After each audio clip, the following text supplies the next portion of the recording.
Welcome into the High Noon Rant. I'm Pugs Moran. We do it every Monday through Friday at this time, 12 p.m. I give you all the day's headlines, hot topics, current events, news, whatever it is you need to know. I'm going to deliver it to you. It's current events driven hot talk. The way it ought to sound. That's right. Without any stupid political divisiveness. No, none of that stuff. Culture wars. That stuff can be political, but we get into that too. We get into that stuff. We don't really get into the, basically here's the point. This is a safe space where nobody gives a shit how you voted. Okay. Let's just be normal people. We've been doing it for 2.5 years every day at noon. And hopefully that will continue. How do I do the show? Well, I do it. I utilize a monology. I don't even know what I'm trying to say here. I don't know. I'm scattered. It's been a hell of a morning. You guys all know why. It's been just like a crazy morning trying to contact people. It's nuts. Anyway, I deliver the show in what's known as a stream of consciousness. That's me alone with my thoughts. No governor, no filter, no nothing. Just me and whatever thought comes on deck. Boom, they're at the plate next. They go out there. I'm not worried about it. A lot of people think, boy, aren't you scared? I mean, sometimes, you can be a pretty provocative individual. Now I'm not scared because I'm not an asshole. I'm not an asshole. There's nothing that I'm going to say that is going to be intentionally cruel or mean, or I know what you're saying to that as well. You're going, Pugs, that's not what it takes anymore. Now it's just a simple slip of the tongue. Intent and context doesn't matter. And I say to you, I resist against that. Phones don't work. So mad. I'm so just like completely beside myself today. We'll get into that. It's one of the big stories. What else do I need to tell you? Stream of consciousness. That's right. I'm going to start talking. I started talking a few minutes ago. I start talking and I don't stop talking for 2 hours. And somewhere in there, the guardrails, I've built guardrails. So it's not just going to be like, talk about anything like I'm a crazy person. The guardrails are current events. So that's what this is about. This show every day gives you everything you need to know about this day. So let's get started. It is the High Noon Rant for the 22nd day of February. February. It is the 22nd day of February, year of our Lord 2024. February the 22nd just happens to be the 53rd day of the year, and that means it's a leap year, folks. 313 days remaining. 313 days. Let's say hi to the chat room. We had Doug, my guy. Doug is in there. Doug, I'm trying to get a hold of you. Doug, I need to contact you. I got something quickly that I need to talk to you about. It's not business or anything. It's personal. It's about a shared personal friend of ours. Anyway, hi, Doug. Good to see Doug. Good to see Coach. It's always nice to see him. We got Al hanging out in the chat room. Who else do we have? Was Taronda first in today? I'm a little bit behind it, trying to play catch up. Nope. Sorry, Taronda. Taronda got scooped today by Gary. Gary was the first in. Taronda, Dustin, Byron, Cam. Everybody's here. Okay, very good. Just a reminder, this show runs on your gratuities. We can't make it through a month without you being cool enough to drop a little something. Big tipper of the day becomes the executive producer. The following day, we don't have an executive producer today. We didn't get any tips yesterday. That's okay. There are days we don't get tips. That's okay.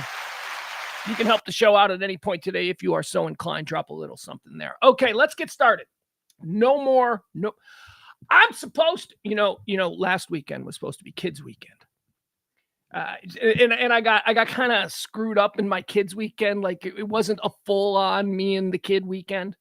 It was just like halftime. It was like, because he had stuff going on. He's got stuff. My kid, he's 14 now. He's going to be 15. He's got a life. Doesn't want to be hanging out with dad on Saturday. I get it. So that's fine. So I got him again this weekend. I got no way to confirm that. I've been texting him this morning. I know what time he gets up and goes to school. I'm texting him. My phone's not working. Oh God, we'll get into that.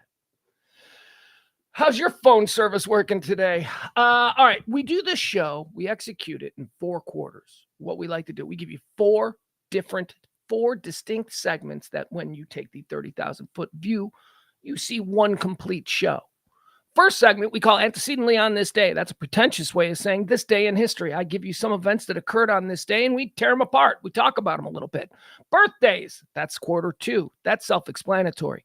Quarter 3, deads. These are the people who died. We got to go in depth here a little bit, because with this, not to be confused with the birthdays, the deaths are when people have given us an entire life, they're gone, and we ask the question, where'd they go, heaven or hell? That's right. We either welcome people into God's warm embrace, or we damn them to eternal hellfire. That's what happens in quarter 3. Quarter 4 is where the rubber hits the road, the meat and potatoes, if you will. It is the bulk of the show. It is all the hot topics, current events, trends, whatever it is people are talking about. All right. Deep breath, sip of coffee. By the way, I have to say, okay, that was a weird swallow. I swallowed that coffee strangely. I was just about to say, there is a less than 10% chance of hiccups today. I can feel, like, sitting here right now, I can feel that there's a less than 10% chance of hiccups. Oftentimes, this show is derailed in the early goings because of hiccups. I do not see that being a problem today. Although, because the mind is such a weird thing, I will now conjure hiccups, because I have said that. This is how my brain has worked against me my entire life.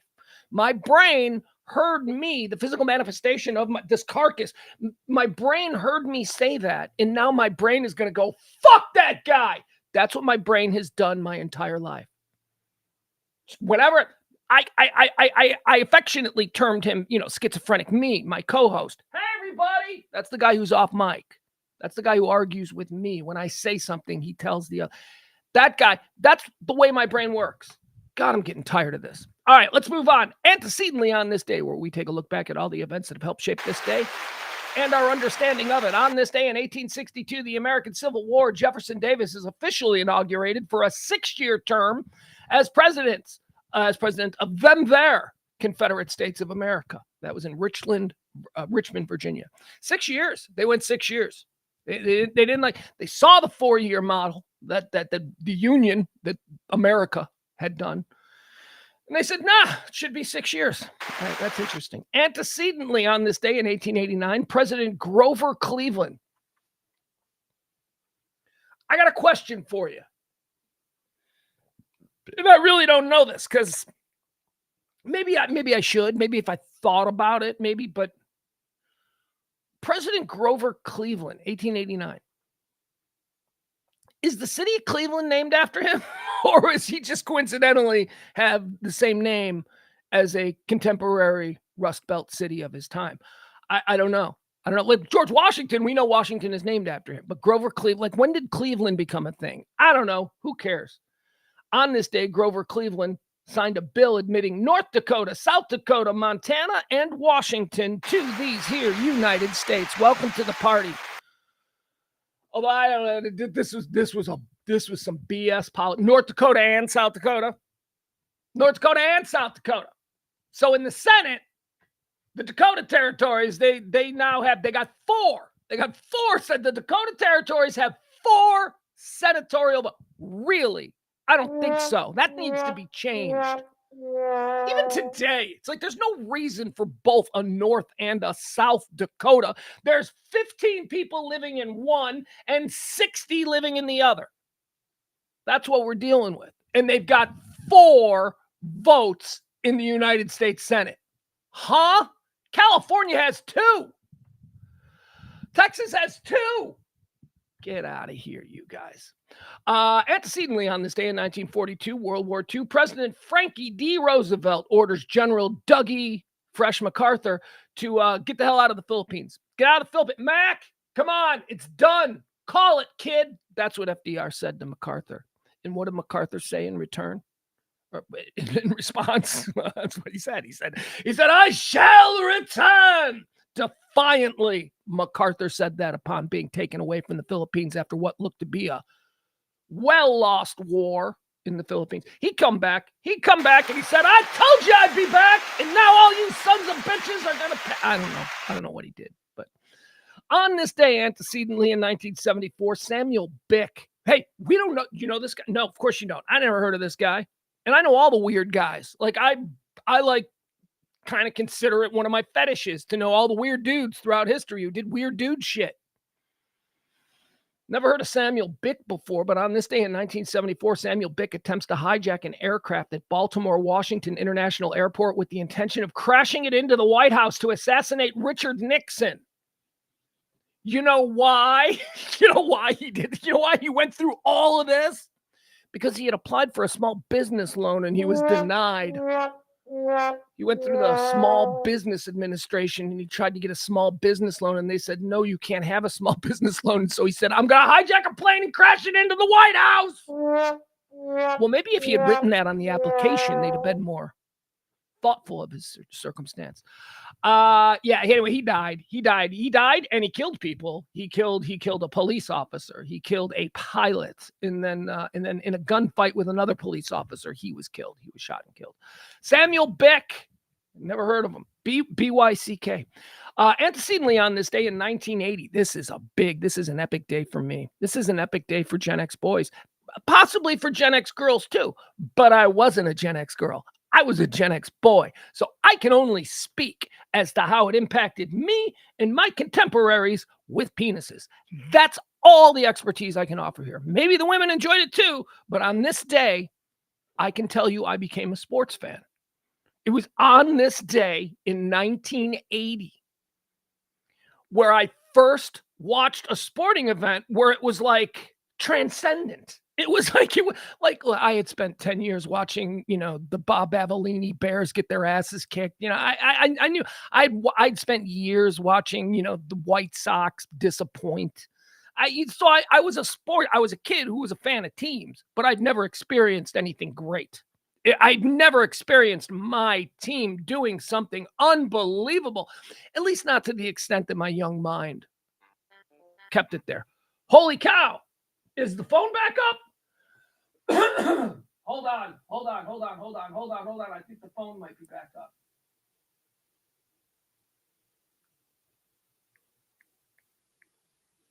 Oh, hold on. I'm texting with my kid.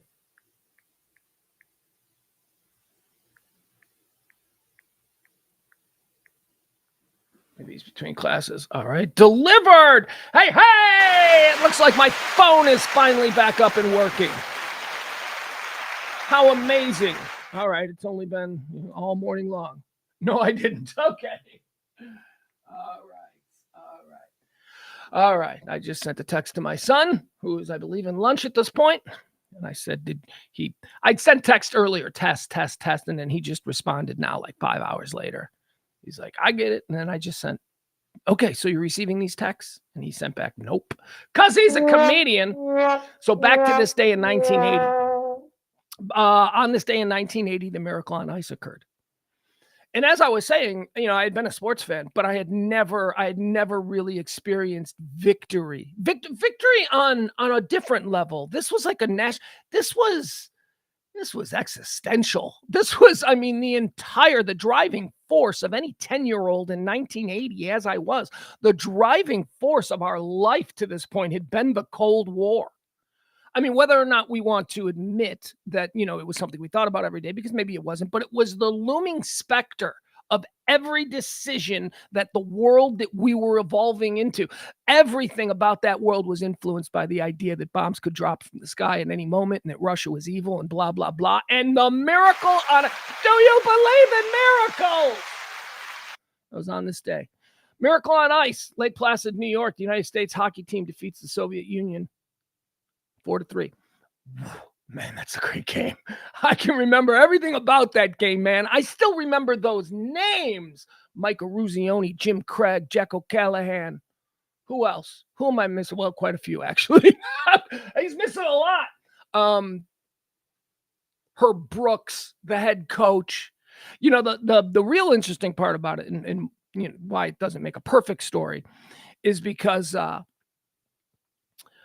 wasn't the winning game. That wasn't the Gold Cup game. There was still 2 days. We had to wait 2 days. I think we had to play 2 more games, or was it just 1 more game? And it was like against Finland, like the gold, or Sweden or something. The gold medal game, I don't remember at all. The gold medal game where the United States won the gold medal in the 1980 Winter Olympics. Nobody remembers that game because it was the semifinal game against the Soviet Union that pitted the United States against the Russians, and we won. Oh my God, it was so amazing. We weren't supposed to watch that game, but it was so hyped. It was really hyped. And by the way, fun fact, the United States Olympic hockey team that year had played the Soviet national team like 2 weeks before at Madison Square Garden and lost like 11-2. Like just got completely smoked by them 2 weeks earlier. Miracle on Ice.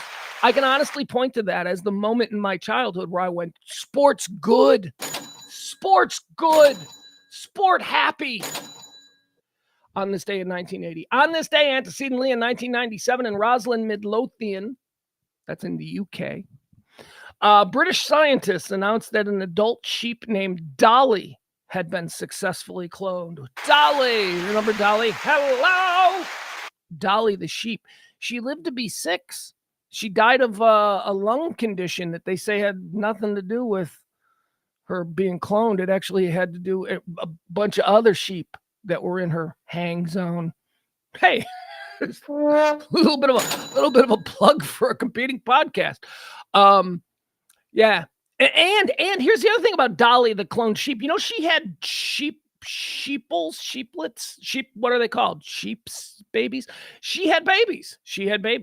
Dolly the sheep, Dolly the cloned sheep successfully created a baby. Now I have a question. Since we all know clones don't have souls, did the baby sheep that Dolly gave birth to, did the baby sheep have a soul? I don't know. Ask a redhead. They don't have souls either. Redheads and cloned people do not have souls. Except my mom. I hate that joke. I love the joke. You know, the soulless ginger. It's an old joke. But my mom's a redhead and she's got a soul. So anyway, so yeah, Dolly. By the way, also, people think Dolly was the first animal to be cloned.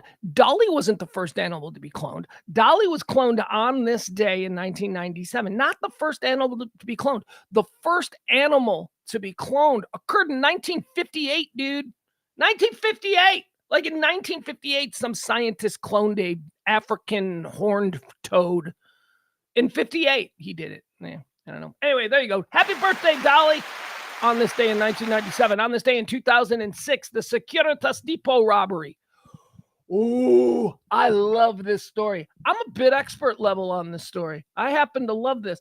There was a documentary recently. Last year, I believe it was released. It was like a 4-part miniseries, docudrama series, you know, that kind of a thing where it tells a story in 4 different parts. On Showtime called Catching Lightning. And it was the story of this bank robbery. It was the story of this British bank robbery. It was the UK's largest heist, almost 53 million pounds, which would be about $92.5 million dollars, was stolen from a security depot in Tonebridge, Kent in the UK. Now, why was this documentary made? Why was the documentary Catching Lightning made about this? Well, one, because it's the biggest bank heist in UK history. But secondly, because the leader of the heist was Lightning Lee Murray. Now, I don't know if that name means anything to you, but that's why the documentary series was called Catching Lightning. Lee Murray was a UFC fighter. Lee Murray was a mixed martial artist. Lee Murray was a really good mixed martial artist. Like in the early days, before you could make millions of dollars a year with advertisers and branding and all that kind of stuff, being a popular UFC or MMA fighter, before that, it was a grind. And even though you were on TV and you were a celebrity and people like me knew who you were, it didn't mean that you had any money. And Lee Murray was an arch criminal. When he wasn't training, he was a gang leader in London. Excuse me, choking up here. So Lee Murray, who was in between fights with the UFC, perpetrated this heist, and it was worthy of any bank heist film. I mean, it was great. Catching Lightning is the documentary series. It's available on Showtime. I don't know if Showtime's even around anymore. I don't know. If you ever get a chance, the documentary series Catching Lightning is about this bank heist and about Lee Murray's role in it. Incredible. By the way, Lee Murray, his father was Moroccan, but he was English. He was born and raised in the UK, but he has dual Moroccan UK citizenship. So as soon as he robbed this place, he moved to Morocco because Morocco didn't have extradition. But some deal got worked out and Morocco arrested him on something else. And he's been in jail in Morocco for the last 10 years. There's a big movie. There's a film. There's a biopic about this that's in development, been in development for years. But man, I can't wait for this movie to come out. It's going to be great. The Lightning Lee Murray story is fascinating. He was a bad dude. Dana White described him as the scariest human being he's ever met. Dana White said, Lee Murray is the scariest human being I've ever met. And I'm not talking about fighting skill. I mean, that's, woo. All right, that has it. That's it for antecedently on this day. Now let's move forward to quarter two. They say it's their birthdays. Run through some birthdays. Born on this day in 1732, the original dude, George Washington. George Washington, founder of this here country. You heard of him? You should. George Washington's birthday is today, born on this day in 1732. Born on this day in 1918, somebody just as important, well, probably not, but still somebody who I like, affectionately known by everyone in the biz as The Voice. Ladies and gentlemen, it's Don Pardo's birthday. Don Pardo, American radio and television announcer. He died in 2014. But, man, he was every game show. It's Saturday Night Live. He's that guy. Pardo was great. It was great. Well, that's right, Jimmy. He was great. Pardo, born on this day in 1918. Who'd they get to replace him? Who does it now? Wasn't it Daryl Hammond was doing it for a while? And I remember they originally got Daryl Hammond because Daryl Hammond did a spot on Don Pardo. And so they had Daryl Hammond doing Don Pardo, but then Daryl Hammond told Lorne Michaels, hey, man, I'll be happy to do the announcing for Saturday Night Live. That's a job I'd be happy to take. But I'm not comfortable doing my silly imitation of Don Pardo. Everybody loved him. I would rather just do it. So I get, is he still doing it now? I don't know. Is it still Daryl Hammond? I have no idea. Anyway, happy birthday to Don Pardo, born on this day in 1918. Born on this day in 1932, Ted Kennedy, the Lion of the Senate. I remember when he died. He was the Lion of the Senate. He's the liberal lion. He was. Now, look, I'm Irish Catholic, so you know that I'm bitten in the tank for the Kennedy family. But this guy, is this an art from the artist kind of thing? I always say you got to separate the art from the artist. I mean, his politics, I guess, his policy statements, his positions, I guess that's the art, right? But the artist himself, man, we talked the other day after the Kansas City Chiefs shooting. We talked about how there comes a moment in life where a lot of us, maybe not all of us, but a lot of us, we think about this moment in life. We prepare ourselves for how will we react when something needs to be done. We talked about this, how it played out at the Kansas City Chiefs parade, where we saw the shooter being chased down, the shooter with a gun in his hand being chased down by unarmed people. That's how they reacted in the moment. They didn't run. They didn't hide and try and protect themselves. They stepped up and they said, you know what? Right now, my life is less important than the collective lives of all these people around here, so I am going to do something. That's incredible. Those people have been tested, and those people responded. Now, it turned out the guy they caught got let go, but, that's the laws here in this country. That's another whole thing. He's still out there. Ted Kennedy was in one of those situations, and you know what Ted Kennedy did? He failed. Ted Kennedy failed. Chappaquiddick was brushed under the rug because the Kennedy family at the time that it happened, they still had a lot of power. And when I say brushed under the rug, I mean everybody in the country talked about it for 6 months, and then everybody forgot about it. That's what I mean by swept under the rug. Chappaquiddick was not a stain on Ted Kennedy. Chappaquiddick, when he was running for president, people brought it up, but it wasn't the primary reason why he wasn't going to be elected president. I believe at the time it was like marital infidelities and bullshit like that.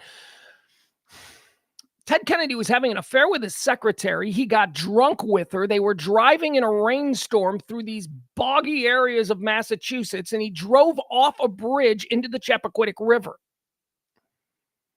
because he did not want to be found to be in a car with his secretary when he's married, and there were allegations that he was already having an affair with Mary Jo Kopechne. Because of this, instead of trying to save her life and sticking around for the police and all that, Ted Kennedy ran. Ted Kennedy allowed somebody that theoretically he was in a romantic and loving relationship with, he allowed them to die because it would be too embarrassing for him. He allowed someone to die because he could not take consequences. That's what it was. He made that choice. He made that silver spoon, elitist bullshit. My daddy will get me out of this choice. So we know about him. So screw that guy. Screw Ted Kennedy. Don't give me this bullshit about the liberal line of the Senate and the progressive views and all this stuff. Great. We know what kind of man he was. When that situation happens, you either do the right thing or you do the wrong thing. And a good man does the right thing, and Ted Kennedy did the other thing. I say this as an Irish Catholic who happily carries water for any number of the Kennedys. But not that guy. That guy, we got to be honest about him. Born on this day, celebrating a birthday, also dead in 2010. Sparky Anderson, yeah. For all you old school baseball heads like me, you love Sparky. Sparky was old when he was like 40. Like when Sparky Anderson was 40 years old, he looked 65. So my entire life, he was the old man in the Detroit Tigers dugout. And I guess earlier than that, the Reds. Sparky Anderson. All right, here's another real one. Born on this day in 1950, before we all got confused, before we all got inundated. Hiccups. I said a 10% chance of hiccups, and now suddenly I'm battling hiccups. Before we all got confused by the Jaws and the Lucas and the LeBrons and the Jordans and hell, even the Magics and the Birds, there was the doctor. Dr. J. Julius Erving, celebrating a birthday today, born on this day in 1950. The first NBA superstar that I can recall. Dr. J. Also, interestingly enough, Dr. J, the first out-of-town athlete who I had a poster of. That's right. I had the Dr. J slam dunking poster. Played for the Sixers. I had no reason to root for them, but I liked him. I thought he was cool. Born on this day in 1962, Steve Irwin. Steve Irwin, a guy who, a lot of people love him. Millennials love him. Millennials grew up with him. He was Steve Irwin. He was like the animal dude. Hey, look at this. I'm going to stick my finger in the butt of a bear. He did crazy stuff. And we all went, that Steve Irwin's crazy, man. Wow. You got to watch this guy. He does things he should not be able to do. And that's how he died. I mean, he died. He died trying to poke a stingray. He was like in the water. He's like, look at this stingray. I'm going to poke it with my finger. And then he got like skewered through the heart by a stingray. It's like, if you're being honest with yourself, if that was videotaped, I don't know if it was videotaped, but if you're being honest with yourself, when you watch that, your reaction should have been, oh, what's he doing? Is he going to poke that stingray? Holy shit, he's poking a stingray. There we go. Yeah, he's dead. That's the honest response. That's what that guy did. Fun? Yeah, I enjoyed him. Seemed like an enjoyable guy, but it's not Steve Irwin was tragically killed today. He wasn't tragically killed. That's not a tragedy. That is a highly avoidable situation that he put himself in for his own aggrandizement.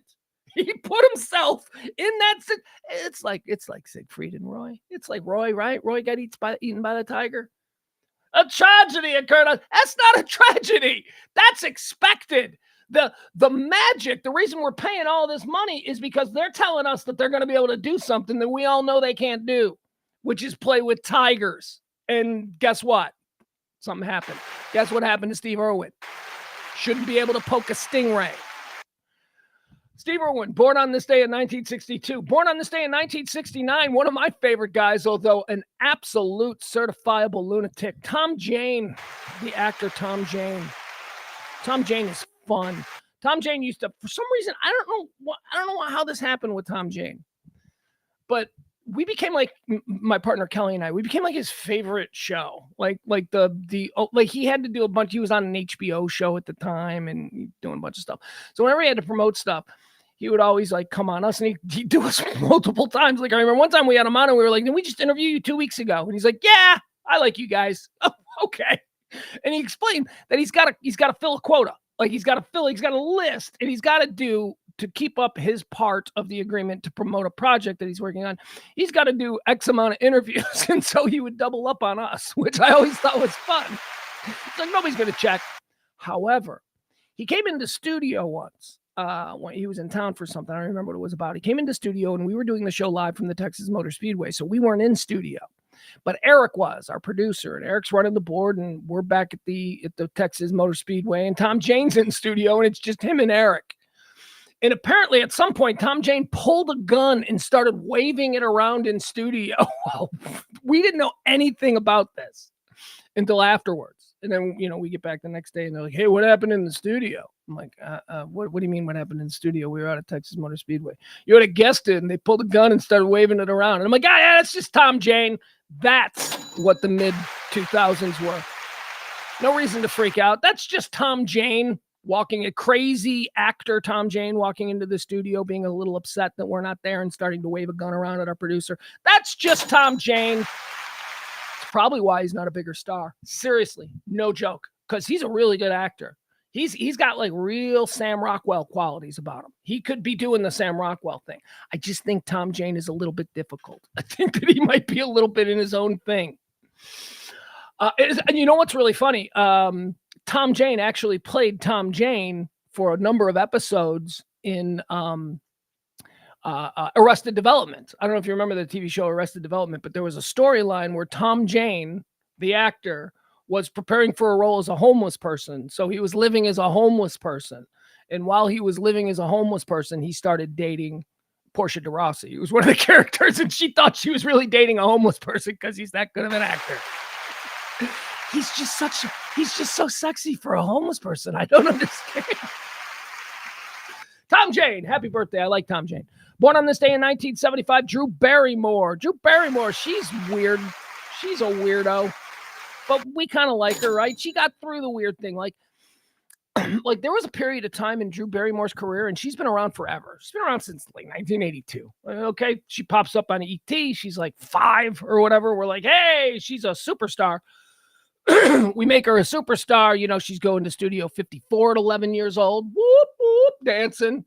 She's like making out with Mick Jagger, stuff. She's doing stuff. I don't know the specifics. That was just an example of something I don't know, but probably, but then she had difficulty transitioning. Like America wasn't ready to accept a grown-up Drew Barrymore. So she made a very, very controversial at the time, certainly provocative choice with her career, which was to go from Gertie from E.T., to go from that little cute little girl in E.T. to a complete sexual animal. There was a period of time, Drew Barrymore, I'd say between 18 and maybe 23, where the way that she got everybody to forget that she was a little kid was to just do all kinds of nude scenes and really heavy sex scenes and B movies and all of this, got it out there. Then after that, she kind of emerged in her early 20s as a leading woman. Like people were like, okay, she's a grown up. And then she got weird. And then everybody turned on her. And there was a period of time, she married Tom Green. Remember that? She married, that was weird. People were like, why is she marrying Tom Green? Then she got really weird. And then so she kind of went down again. And then she got a TV show. I don't know. Where is Drew Barrymore these days? Is she famous still? Do we consider her famous? She's just an iconic weirdo, right? That's what she is. Just an iconic weirdo. She's been around forever. Drew Barrymore, happy birthday. Born on this day in 1975. Born on this day in 1991. Khalil Mack, great football player. Kind of a garbage human being. Now, how is Khalil Mack a garbage human being? Well, because for 3 years in a row when he was playing for the Chicago Bears, he was good. He was good. I'll say this. Bears traded him to the Chargers for basically a bag of beans, and ain't nobody in the Bears organization were like, we should have got more. No, the consensus was he's fine. Just let him go. Just let him go. He's kind of a jerk. 3 Halloweens in a row, Khalil Mack made a show of hiring private security to stand outside the steps of his home in Chicago to tell kids to move along.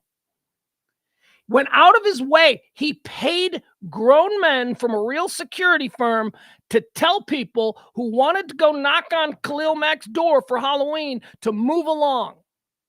he could have just as easily paid those very same people to hand out candy to these kids, but he didn't make that choice. He made the choice to be a dick. So F Khalil Mack, I hope you have an awful birthday. You're a jerk. All right, let's move on to the deads. These are the people who've died. These are the people who've died. We open up their life's resume and decide whether or not they've gone to heaven or hell. Let's get it started. Let's see here. Who died? Andy Warhol. Oh, you know what? Artists. We got artists today. Andy Warhol, American painter and photographer. He died on this day in 1987. Andy Warhol. Kind of... what do you think? Like if somebody says, hey, you're going to meet Andy Warhol today, what would you think you're going to meet a pretentious dick, right? Like a guy who is just going to judge everything. He's in hell. He just seemed like, I don't know, Andy Warhol. Get out of here. Also dead on this day in 2002. Now here's an artist I can get behind. How about the greatness? We're going to preemptively put him into heaven because he deserves to go to heaven with all the smiles he's painted on this here face. Ladies and gentlemen, dead on this day, Chuck Jones. Who's Chuck Jones? You're like, who's Chuck Jones? Warner Brothers, Bugs Bunny. He was like the main animator of all of those great Warner Brothers. See, Jack Warner and Harry Warner, they didn't create Bugs Bunny, but unfortunately they get credit for it. The Warner Brothers, they get credit for it. Chuck Jones is that guy. He did all that stuff. Looney Tunes, Merry Melodies. He was awesome. Chuck Jones is going to heaven.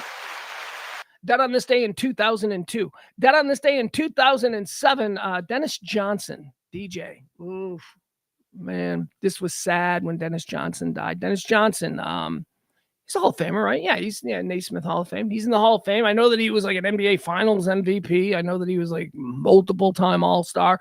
I always got like,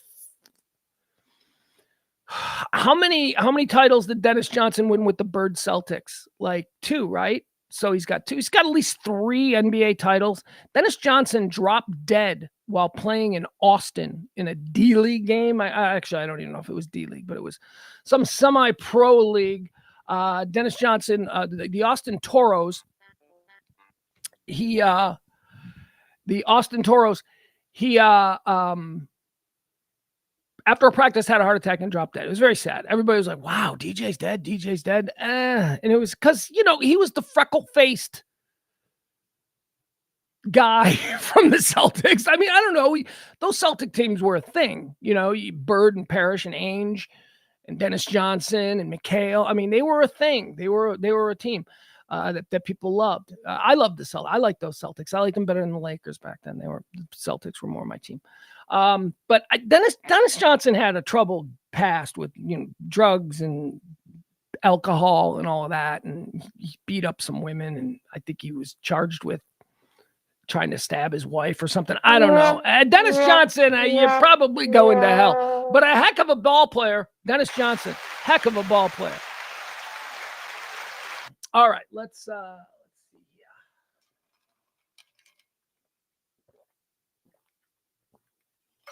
Sorry, I'm thirsty. And my texts are blowing up because everybody who sent me a text in the last 8 hours is now, they're going through. So they're all blowing up. So a little bit distracted there. All right, that's going to do it for the deads. Now, I remind you one more time, drop a little something in the show tin. Why not? A tip.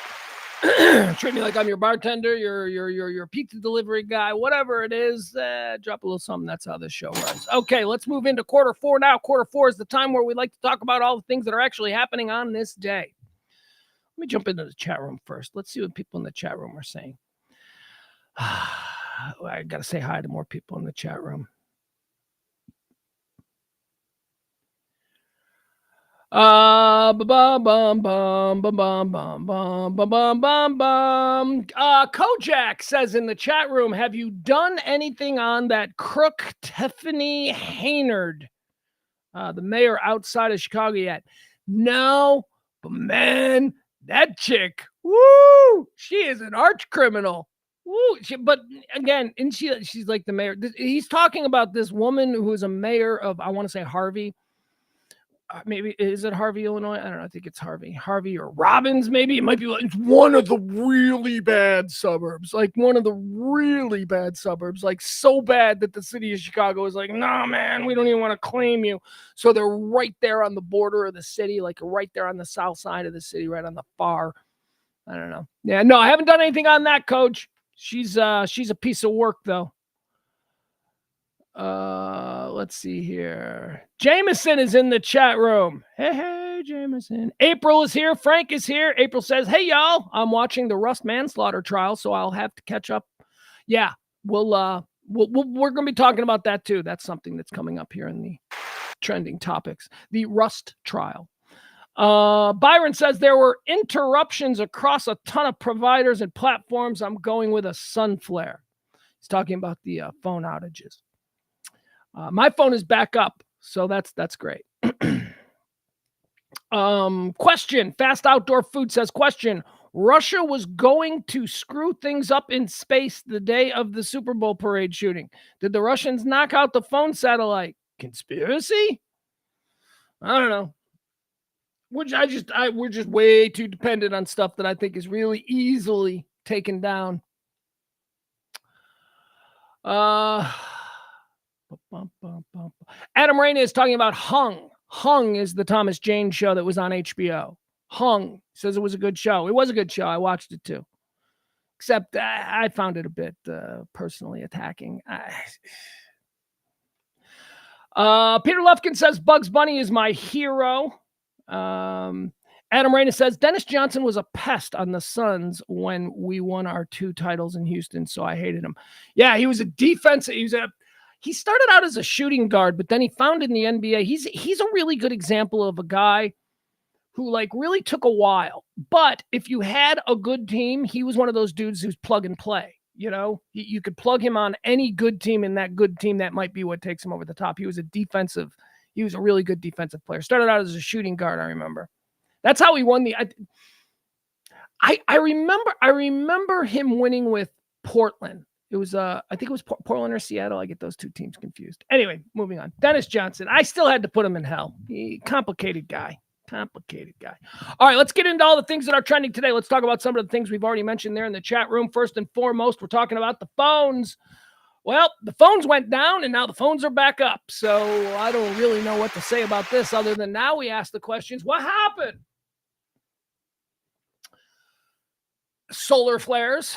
Apparently, we are in an environment of solar flares. Now, I remember back in the early days, 1990s, when I was doing radio and I was working, our show was syndicated throughout the Midwest. And it wasn't syndicated the way it was today. Like today, everything's on a satellite. But back then, it was just a bunch of cords that went over phone lines, and you had to reconnect from a big board. It was crazy. But I do remember a situation in the 90s where we had solar flares, and we were told, like the day before, you're going to get knocked off the air. You're going to get knocked off the air in syndication tomorrow. So we were prepared, and it did. It knocked us off the air. So I do know that solar flares are known to do these things, but this was a fairly large-scale interruption of service that primarily seems to have affected AT&T customers, although some Verizon customers were affected as well. T-Mobile also. But the bulk of it was AT&T, and I don't know if that's just because the bulk of users are AT&T. I mean, almost everybody I know is AT&T. A couple of Verizon. All right, let's see what they're saying about this. Everything is terrorism, right? I bet a tranny did it. Let's blame it on a tranny. Cell outage across the U.S. AT&T is working urgently to restore services. More than 70,000 customers are hit by nationwide communications blackout, but mobile providers are refusing to reveal the cause. They're refusing, you guys. They're refusing. What are they hiding? See what I mean about journalism? That is a bullshit choice of words right there. That is a choice of words designed to make the reader immediately suspect of AT&T, which I am not against, for the record. I am against the idea that journalists feel compelled to put these ideas in our heads.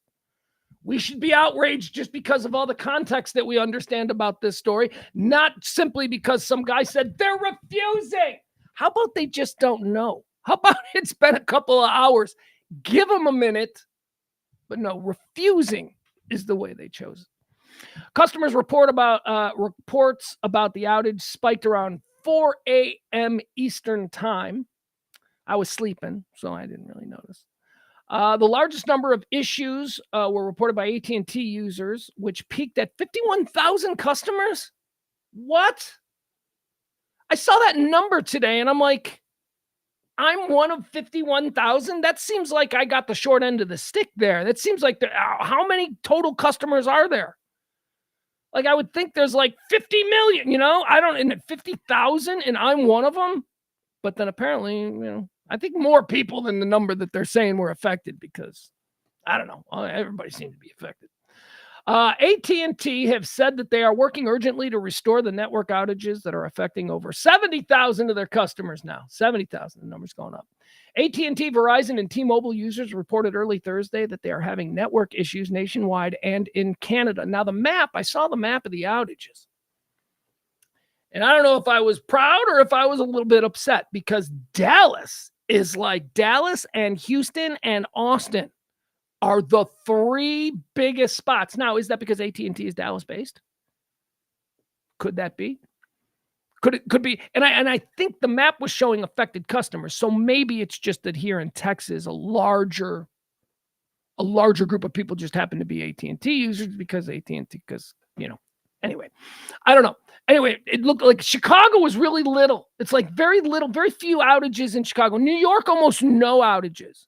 But seems like throughout the mid swath is where most of the outages were occurring. Atlanta had big outages. Miami had big outages. Texas, Houston, and then on the West Coast, it seemed to be all right. Denver had big outages.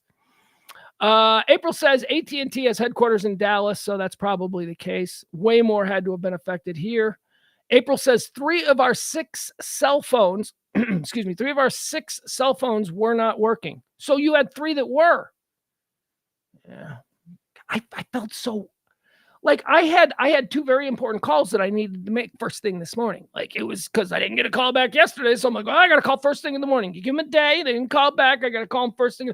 Needed to make that call. Couldn't make that call. And by the way, I made my first attempted phone call this morning before I put the TV news on. I woke up, put the dog, because the dog goes for a walk first thing in the morning. Woke up, dog went. Me and the dog went down. I had to bring in the garbage cans anyway. Walked the dog down to the tollway where the dog likes to sit and watch the cars go over the bridge. We did that. We came back, and on the way back, I pulled out my phone and I said, I'm gonna make this first call. And it said, you are not on the network. And I was like, what? And that's when I sent the first text to my son, Test, which he didn't respond to until about an hour ago. So I noticed today, it was very inconvenient. Anyway, we'll move on. It seems to be coming back up, or at the very least, it's up for me. So perhaps I'm done talking about it. NVIDIA. Hey, ladies and gentlemen, NVIDIA. They're going to rule the world. You don't even know who NVIDIA is. I didn't know who NVIDIA is. NVIDIA is, as a name, as a corporate brand, began to pop up on my radar, learning about we talked about it yesterday, the Magnificent Seven, the 7 largest tech companies in the world that, basically have a collective power and influence economically of every country in the world, except for America. They're bigger than every country in the world. NVIDIA was the name in there that I was like, like there's Alphabet, which is, Google. There's Alphabet. There's, I think, Amazon. There's Tesla. There's Facebook, Meta. These are the Magnificent Seven. These are the really big. And NVIDIA is in there. And I was like, okay, I know what all the other ones are. I don't know what NVIDIA is. NVIDIA is AI. AI's coming. Don't know anything about it. Have no idea. Thought artificial intelligence were like androids. I thought they were like little robots. I thought that's what AI was. But apparently now AI writes poetry. Apparently now businesses, like news. AI is writing news, which I'm not against. I am not entirely against that experiment. Because as I've pointed out numerous times, having gone to journalism school, I point out all the time, these things, these lazy human choices that are made in journalism to either, garner clicks or, gin us up, whatever. I always point these things out. Maybe AI wouldn't do that. Maybe AI will just be boring, just the facts, ma'am, kind of news, which is what I think we need. We need information, okay? Not an agenda that's masquerading as impartial journalism. So I don't know. Anyway, NVIDIA is in the news because NVIDIA, apparently they had their quarterly, hey, this is what we're all about money-wise this month. They did that. They did their quarterly release. And apparently it's way bigger than anyone expected. AI money is everywhere, and it's driving the market, and the stock market is going crazy because of NVIDIA. All bow down to NVIDIA. I don't even know what NVIDIA is. Are we going to have NVIDIA phone? What is NVIDIA? 5 years from now, let's play this back. 5 years from now, I'm going to be like, look at me. I'm a total asshole. I didn't even know what NVIDIA was 5 years ago. Moving on, let's see here. Navalny. We're talking about Navalny. Navalny is the opposition leader there in Russia who was, let's hedge this. He was killed. He was killed by Putin. He was murdered. He was arrested, and then he was murdered and probably poisoned. The family of, the family of Navalny, the wife, Yulia Navalny, she's out there. She's picking up the torch. I don't think she's going back to Russia, though. I think she's going to stick it out in Germany. But even she's, going to be exiled now. She's got to worry about somebody with a, the penguin coming at her down with an umbrella, poking her with some kind of toxic poison. She's got to worry about that now the rest of her life. But the mom, Navalny's mom's like, we want the body. Give us the body. And they're like, nope, 14 days. And she's like, we want the body. But now the mom is saying that she's seen the body. His mom has seen the body. The government, Russia, is keeping the remains. Here's the reason why they're saying they're keeping the remains now. It's not at all to allow for the cleansing of his system so that there won't be any nefarious drugs or anything in there. No. They're telling the mom, we're keeping the body for 14 days, which is weird because they put an end on it. With this caveat, we're keeping the body until you tell us how you're going to memorialize them. See, because they're saying they're worried about, hundreds of thousands of people coming out onto the street for a Navalny, which is a very real concern. If I was a dictatorial government trying to keep the people down and, stifle what could be a flashpoint for a revolution, yeah, I might do this as well. So I totally understand that. They're like, you tell us how you're going to memorialize them. You going to have a big public funeral? Because nope, you're not going to have that. Anyway, and then we got the problem with Biden. Biden had a fundraising event last night, called Putin a crazy SOB. He's right.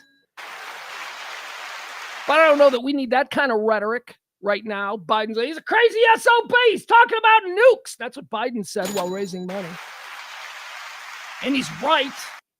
Putin is a crazy SOB. Things are getting really bad for him. We don't know what he's doing. He's brazen. Guys, he killed. Do you remember his own general who turned the troops and said, I'm coming to the Kremlin and I'm going to overthrow you because you're screwing the army? You remember that general? Remember how Putin said to him, yeah, okay, let's be friends. And that general was like, okay, we'll be friends. And then that general died in a plane crash 2 weeks later. And we all went, well, that could be a coincidence. And now the Navalny thing, well, that could be a coincidence. Putin is at the end of his rope, guys. Putin is not playing fair. So any of these things that he could potentially do are on the table. And now you got the Navalny thing. You get hundreds of thousands of Russian people taking to the streets in the next couple of weeks to do some, memorial for this guy. That's going to be a problem for him because how's he going to handle it? He's not going to just sit there and go, let it happen. No, he's going to send shock troops in and they're going to start beating people. And then other people in Russia are going to see that. And it's very, very, very precarious situation that he finds himself in. And he's a lunatic. Lunatics don't do so well in these situations. So yeah, let's keep a fucking eye on him. Crazy SOB. President shouldn't be saying that, though, publicly. President should say that to him on the phone. You know what? You're a crazy son of a bitch. But that shouldn't be public. Anyway, that's what's going on. That's the Navalny situation.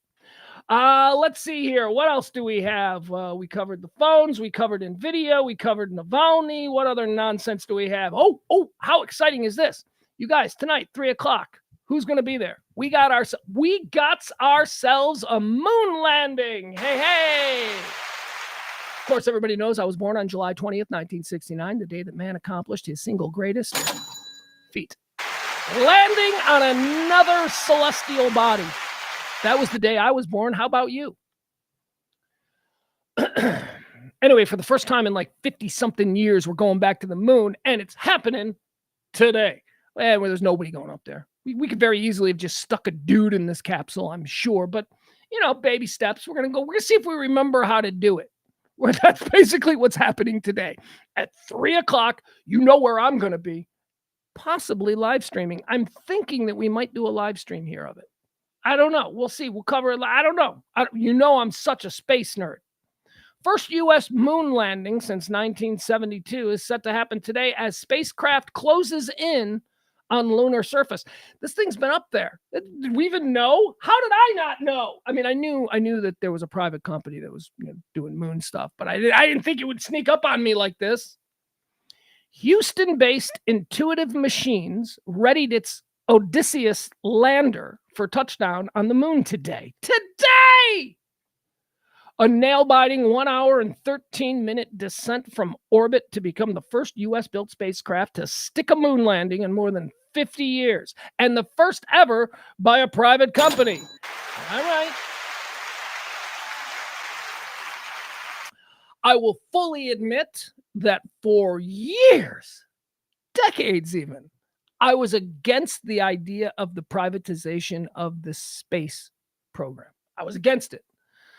I felt that was just opening. Look, this is about peoples. This is about the people of the earth coming together, joining hand in hand and exploring the outer reaches as one, not as a black dude or a Russian dude or a dude from India, as human beings of earth, as one, as earthlings going out and venturing forth into the unknown. That's what I always thought, and I thought it needed to be accomplished by government involvement. Well, I've changed on that. I don't think that's the case anymore. You know why? Because what I learned about here in America, the government will listen to a bunch of people who think the space shuttle program's boring, and let's not give any money, and let's not do anything like this, and blah, blah, blah. So the space program in this country, at least at the government level, was completely gutted. They couldn't do anything. Who could do something? Crazy-ass billionaires who don't have to wait for congressional approval, crazy-ass billionaires who can basically do it at twice the speed. The bureaucracy slowed down the space. You know how we won the space race? Because the Soviet bureaucracy was even worse than ours. That's it. That was the difference. Not we were better and quicker. No, they just did paperwork quicker in Washington than they did in Moscow. That's the whole reason. So with private industry, you don't have these, because of, public funds, you don't have this sort of, overarching micromanagement of different governmental agencies. So I've come around on that. So here we go. Come around on that, and it's a private company that's actually going to put somebody on the moon. It's going to hurt. It's going to hurt, though. When, we watched the first moon landing with a human, right? And we're going to see that scene, that Neil Armstrong scene. We're going to see it replicated here probably within the next year or two, where a human being is going to step off a spacecraft on the moon. We're going to watch it live on CNN, and they're going to plant that flag, and that flag is going to have a Tesla logo, or it's not going to be an American flag. It's not going to be like a universal peace symbol or something. It's going to be a branded flag of a private company. That's going to hurt. That's going to hurt, but I can get past it because the greater accomplishment is what it's all about. Houston-based Initiative Machines readied its Odysseus lander for touchdown on the moon today, 1 day after breaking into a 57-mile-high orbit, tilted 80 degrees to the moon's equator. Moon's got an equator? I'm so stupid. Odysseus methane-fueled main engine was primed to ignite around 3:11 p.m. Eastern time. That's 2:11 our time. So I'm going to be off the air. So I'm going to be watching this. lowering the far side of the orbit to a point near the landing site, some 186 miles from the moon's south pole. Okay, so I could go into the weeds on all this because I'm a crazy space nerd. And my area of specified interest is lunar missions. Space nerd, lunar missions. I could go into that, but I won't. As the 14-foot-tall spacecraft descends towards the surface, onboard cameras and lasers are programmed on the ground to identify landmarks, providing steering inputs and lander guidance, blah, blah, blah. In other words, it's going to be a whole lot easier than sticking the landing the way old Buzz and Neil had to back in 1969. 1 hour later, around 3:12 p.m. Central Time. Okay, so this is around our time, 3 o'clock hour Central Time. 1 hour later, the main engine is expected to ignite again, and an altitude of about blah, blah, blah, blah, blah. It'll fire for 10 minutes of descent. Okay, so at 3:10, around 3:10 this afternoon is when you got to be tuned in, because that's when it's going to start. Right now, it's going around the moon, and it's doing all kinds of stuff. But apparently it doesn't take just like 20 seconds to land from orbit on the moon. I think it takes like maybe an hour. It's 1 hour. It's like this thing's going to descend for an hour. How high? I don't know. I'm so stupid. The vast expanse of space is just, I can't even, in my mind, I can't even imagine. Like how far, like how many miles?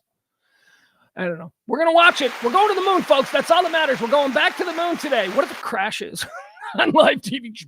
There won't be an explosion. I don't know. We'll be tuned in. We might do a live stream. We might take a break. I'm thinking the show's probably going to end a little bit earlier, maybe about 1:50 or something. We might take a little break. I'll grab a little lunch. I'll try and make the phone calls that I need to make when my phone wasn't working. And then maybe we'll come back on and we'll watch the landing. Sticking the landing with Pugs. That's what we'll call it. Alabama. Alabama's going through some stuff. They're having some decisions, especially the smart people in Alabama, the scientists and the doctors and the learned folk. They're going through some things because of this Supreme Court ruling the other day. Remember we talked about it, where somebody dropped a tray of jizz. It was like jizz sickles at some like hospital or something. It was like a frozen embryos, jizz sickles, and they pulled it out and they dropped it, and all the jizz sickles got ruined. And now those people are on trial in Alabama. Supreme Court says, hey, they murdered 1 billion little babies. Those were 1 million babies in the jizz sickles, because jizz sickles are babies. That's what a Supreme Court of a state said. They should be treated, and anybody who destroys a jizz sickle needs to be treated like somebody who put a gun to a 5-year-old's head and pulled the trigger. That's the exact same thing, according to the Supreme Court. Well, this is causing a lot of problems now. This is causing a lot of problems. Like, for instance, University of Alabama, Birmingham is one of the nation's leading IVF research facilities. It's like in vitro fertilization. You know how many people have been able to become parents, have been able to be fulfilled? I mean, if that's what their life, if that's what their idea of being fulfilled is. So how many people's lives have been changed by in vitro fertilization? What an incredible thing.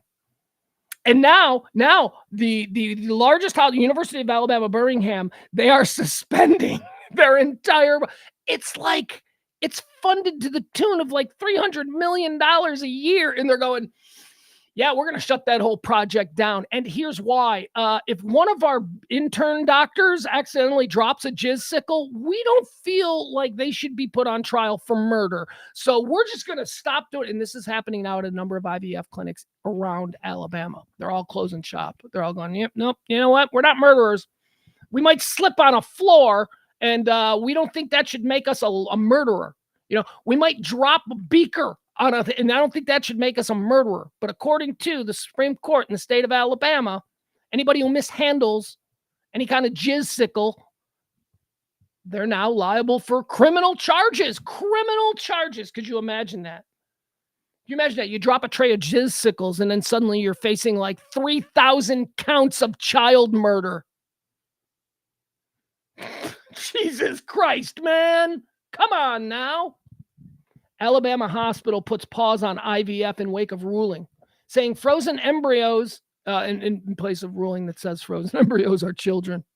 They're children. They're so cute. Happy birthday, frozen embryo. Just I'm going to go down to Chuck E. Cheese with a whole bunch of frozen embryos, and then you demand that Chuck E. Cheese turn the air conditioning down. This is a child who needs to be cold. Do that. Walk into, oh, that's a bit. That's a radio bit. If I was still doing stupid morning shock jock radio, I'd do that bit. I'd pitch that bit in the morning. I'd say, send me to a Chuck E. Cheese. And I'll have like a frozen ice cube tray and I'll demand that they do. That's what I would have done. It'll be funny. It'll be stupid, but I'll make it funny. The University of Alabama Birmingham Health System said in a statement that it must evaluate whether its patients or doctors could face criminal charges or punitive damages for undergoing IVF treatments. Patients who undergo IVF treatments and then, I don't know, they go for a jog and trip and they lose the baby. Put them on trial for murder. That patient is now possibly a murderer. Doctors and patients were gripped by a mixture of shock, anxiety, and fear as they weighed how to proceed in the wake of the ruling by the all-Republican Alabama Supreme Court. Jesus Christ. Because what? Because what? What is the point? You're going after IVF people. Good Christians have IVF. A lot of good Christians have had, there's a lot of good Christian IVF babies out there. Come on. Is it control? I mean, is that ultimately what it is? Is it just about, we just want a control thing? I don't know. Because this is not, I don't see the IVF thing. I don't see this as like, the patriarchy is adding. I don't see it like that. IVF affects men and women. IVF affects fathers and mothers, families, budding families, wanton families. I just don't see this as an extension of the abortion debate, and all, but it has become such, and that's why I'm a little bit lost at the connection here. The abortion debate is entirely a female medical procedure in my mind. That is something that happens to the female body and the female body alone. Therefore, it cannot be applied to the male point of view. So that's one thing. But IVF, you got to stop doing IVF. Now you're affecting families. All right. There's a possible serial killer, they think, down there in Arizona. Have you heard this story? He's known as the Soho 54 murderer, and there's a fight going on between Arizona and New York City over who's going to get this guy. This dude, he's a killer. He's a murderer. He's just a murderous dude. Here, maybe we'll show you a picture. Yeah, we'll show it because we like pictures. Boy, oh boy. Oh, hold on a second, folks. I'm going to fix something here. Oh my goodness, my texts are going crazy. Mr. Popular. All right, let's get into this. I'm sorry. Hold on. I forgot to do something earlier today. Soho 54 killer choked another woman in Florida in April, telling her, "I'm sorry, I have to kill you." But he was allowed to walk free on bail to murder a prostitute and then stab someone at an Arizona McDonald's. Oh yeah, there's a lot of stuff going on with this guy. First, let me pull it up so we can get a look at him. Because you know me, I'm Mr. Great Judge of Character. Like I can look at you, I need 30 seconds with you. I need 30 seconds in close quarters contact, just you and me.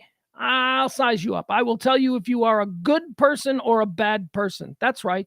That's how deep I go. 30 seconds. That's all I need. So here you go. Let's look at this guy. You tell me what you think. Because I immediately looked at this dude and I went, oh yeah, he did it. He's a serial killer. Look at this freak show. Here. Boom, boom, boom, boom, boom, boom, boom, boom, boom, boom, boom. Okay. Show me this guy. There he is. All right, here he is. And then we'll tell you his story while we look at him. All right. Look at him. Handsome, swarthy, maybe even. Looks like a serial killer. Leah Palian, 26, says alleged killer, his name is Raed El Mansouri. Leah Palian, 26, says alleged killer Raed El Mansouri held her captive in her Orlando home before choking and sexually assaulting her last April. El Mansouri has been arrested for the stabbing of 2 women and is the suspect in the murder of Denise Arancibia in New York City. So here's the story on this guy. A man charged with killing a sex worker at a Soho hotel in New York City and then stabbing someone else in Arizona has now been accused of choking another woman in Florida last year. All right, so here's the story. We'll walk you through this guy's last few months or whatever it is. All right, so he's working at a restaurant down in Florida. Okay, he's working at a restaurant. He's like a dishwasher or something. He has a waitress that works there. That's Leah Palian. Leah Palian is a waitress who works there, and apparently she feels kind of sorry for him because he just seems like a down on his luck kid who's working, not even kid, but a down on his luck dude who's working hard. He's washing dishes. She sees him walking, to the bus every day to take, she's got a little bit of regard for him. She's like, okay, I feel like I can help him out. So she ends up offering to drive this dude home. Every day, every shift that they work together, this girl drives him home. And apparently he doesn't live close. He has to take a bunch of buses. He got transfer. She drives him every day. So at one point there was bad weather and she said, look, I don't really want to drive that far, but I can't just leave you here. Would you want to come stay at my place? You could stay, you could sleep on the couch and, then I'll take you home in the morning. So he agreed to do that. Again, she's just a soft touch. She's being nice. She wakes up a couple hours later with him in bed with her, strangling her, telling her that he's going to kill her and all this stuff and blah, blah, blah. And somehow she convinces him that it doesn't have to be this way. She basically tames the beast and he makes her commit a sexual act. And then he's comfortable enough with her where he thinks that, she's my girlfriend now. So they go out and run some errands that day. And while they're out running errands, she books and calls 911. First chance she gets. She's like, man, this crazy dude. Police arrest him. He beat her up. He raped her, all of this stuff. Police in Florida arrest him. And then they let him go like a day later. They were like, yeah, we don't have enough. It's your word against his. So they let him go. So he hightails it up to New York City where he checks into a hotel, the Soho 54. He gets himself a prostitute and he murders the prostitute right there in the hotel room. So New York City's like, hey, because they got video. They know who did it. It was his room. He's not trying to hide it. He just did it. He just murdered a prostitute. So then he goes to Arizona and he hightails it from New York City because the New York City heat are all over him. And remember, Florida had him and they just let him go. So the New York City heat, they're all over him. So he runs out to Arizona, and now he's in Arizona. And the first thing he does in Arizona, he walks into a McDonald's and he stabs a woman in the chest. Just stabbed her for no reason. So then the Arizona police, now they're chasing him, right? And while they're chasing him, then he stabs another woman. Knife. He likes the knife. Anyway, you're all caught up. So now what's happening here is he's in custody in Arizona. And the Attorney General of the state of Arizona is now in a fight with the Attorney General of the state of New York because the state of New York is going, he murdered someone here. He must stand trial for murder. And the Arizona Attorney General is going, yeah, you know what? We got him for some pretty serious stuff here. He stabbed 2 people, and you guys are just going to let him go. You guys are just going to let him go. And here in Arizona, we're not going to let him go. And you know what? I kind of applaud Arizona on this. Don't let him go. Although I have to assume that a capital just seems more political than an actual concern, because someone with a capital murder charge that's this high profile, New York ain't gonna let him go. He's not gonna get bond. So if New York wants him on the capital murder charge, which is a more significant charge, if the fear of denying New York City what they want, if the fear is because New York City's just gonna let him go, that does smack me as a bit political, knowing that they're not just gonna let this guy go. But whatever. Hey, they'll get him in Arizona. They got him in Arizona. Whatever. We got him. Point is, we got him. Now, nobody can let him go because everybody's accusing everybody of being like Florida, who just let him go. We ain't got nothing but enough evidence. We going to have to let him go. And they let him go. And he went up and he murdered somebody in New York, and then he stabbed people in Arizona. A man charged with killing a sex worker in a Soho hotel and stabbing someone else in Arizona has now been accused of choking another woman in Florida. And then it just goes into her story. But I told you her story. I told you about how she was a soft touch who felt bad for him, who would give him a ride home from work. And then one day when the weather was bad, she couldn't drive him home. She said, you want to stay at my place on the couch? And he said, yep. And then she woke up in the middle of the night with him trying to kill her. She talked him down from killing her, and she just had to be raped by him. But, talk about a Sophie's choice. But I think there is an obvious one. I would take the raping over the murdering, because I think that a life of the trauma of being a rape victim is still a life, and being dead is not. All right, there we go. Arizona serial killer. Here's another story now. This is a story that Oh, here, wait a second. I can show you a picture of the soft touch. You want to see a picture of the girl who got held down and raped, and then she escaped? Look at her. She's beautiful, isn't she? That's her. That's Leah Palian.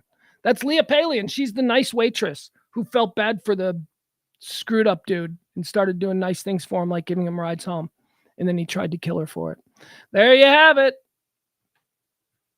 Pay it forward. All right, so this next story here, it's one of them. Their culture war stories. One of them, you know.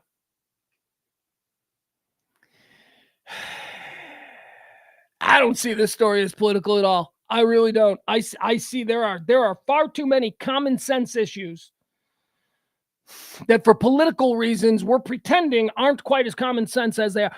This story concerns a Massachusetts high school girls basketball game. Oh, I know. You're like, oh shit, here we go. More of this trans stuff. Trans people deserve love. They deserve kindness. They deserve our understanding, okay? But they don't deserve to be throwing elbows in the paint against my 12-year-old little bunny. Come on, man. And we've got a situation in Massachusetts captured on video. I mean, this looks like a sketch from a 1990s Mad TV episode. Which means, by the context there, it's stupid. It looks like a stupid sketch. I'll show you the video. So it's video of a high school girls basketball game, and it's a bunch of little girls playing basketball, and then there is just this giant in the middle of it who just looks like a 20-year-old dude. He's got you got man bun, or whatever, and he's out there, and they blurred out their face because, right? See, I accidentally I'm calling him and all that, but you got to make an attempt to be respectful. So they blurred out their face, and but it's shocking video. It's shocking video. And again, this isn't about persecuting trans people because I don't get it and I don't like it. That's not what it's about. Not here, not in this instance. This is about a very real physical difference between boys of a certain age and girls of a certain age. And when they, it's just not. Anyway, let's watch this. This video it's not as bad as it's being. Oh, hold on. It's not as bad. Like, there are people like, oh, and he just mauled her and he threw her to the ground. And it's not that bad. It's not, maybe it's a flagrant, within the confines of basketball, but it's not like something where you'd go, that thug is just looking to start a bench clearing brawl. It's not like that. Just physical basketball. And the physicality of the two people involved is put squarely on display, and we are seeing who has the physical advantage here. A biologically born 13-year-old girl or a biological male who is also 13, 14, same age grade. It's striking. Here's the video. Again, this is the only video that didn't have some crazy anti-trans.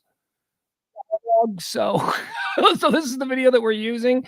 Again, this is bad for the trans people. Should be allowed to play any gender sport they want. This is bad for them. This is a bad look because common sense says, come on, this doesn't look fair. If I'm the father of the little girl who is on the short end of this dealings, this isn't about, I hate trans. This is about, fuck you, man. My daughter is out there trying her ass off, and you're putting... That's the feeling. That's a very real feeling. And it doesn't make you anti-trans for defending little girls. Even though there are a lot of bad actors, a lot of disingenuous people who will use this very same argument that I use to try and make their point, even though most of their points are very biased and partisan. I'm just saying common sense, man. All right, so here it is. Let's watch this. All right, we'll share it here. There we go. Okay, so what are we looking at here? Where is the offender? This person right here, okay? They are the ones in question. Okay, just nab the rebound. You see that? They just nabbed the rebound. Nab the rebound. All right. All right, look at that. the shoulders, that because of the way it's blurred, right? It's a little bit grainy, so all you see are just the basics, which is shoulder width and height and size and again, a lot of the way this story is being shown and headlined is he brutally threw her to the ground and then glared and stood over. That's just not true. That's not true. Look, we're watching him help her up. He's helping her up. So it's not quite the way that it's being portrayed. So let's get rid of all of that stuff. Let's just talk about the size difference in these two people. Is there a size difference? Yes, of course there is. You cannot be a genuine person and say that there isn't a physical size difference. There is. Now the next question, why is there a size difference? Well, one's just bigger than the other. No, I need more than that. I need more than one's just bigger than the other. I need why in this specific case with that individual and that individual, why is there a size difference? And the answer to that is because one was born with all of the hormones and the genetics of a male. And that's where it stops. That's where this conversation has to stop. You have to go like, oh, okay, well, there you go. So there is an unfair advantage to this individual who was born genetically male as they shoot through puberty and grow up and get bigger. Let's watch this again. Here we go.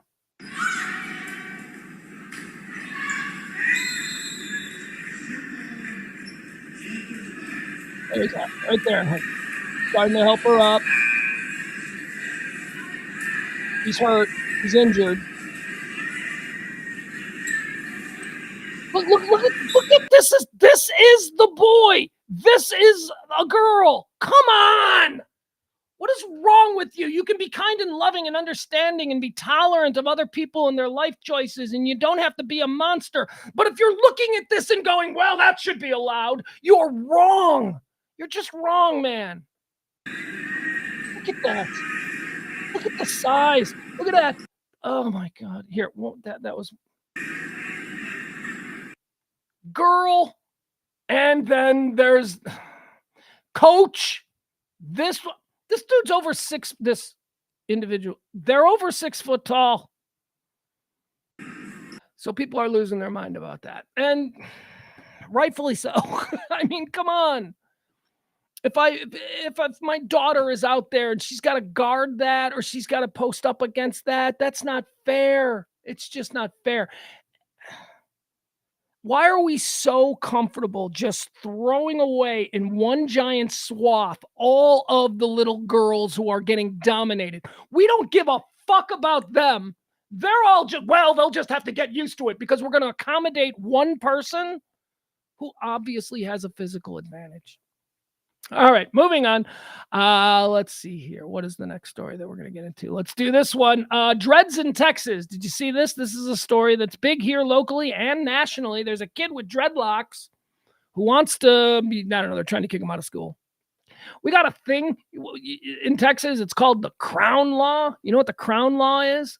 It's legislature. The Crown Law is a law that says you can wear whatever kind of hair you want in Texas. Which, should go without saying. You shouldn't need a law for that. But apparently, we needed a law for that here in Texas. So we got a Crown Law. Black teenager suspended over dreadlocks in Texas heads to court in Crown Act case. All right, let's get into this one. Hold on. Pop-ups. I'm sorry. I can't stand these damn pop-ups. Let's see here. Black teenager in Texas repeatedly suspended for his dreadlocks will get his day in court Thursday in a case that advocates say has broad implications for racial hair discrimination. All right.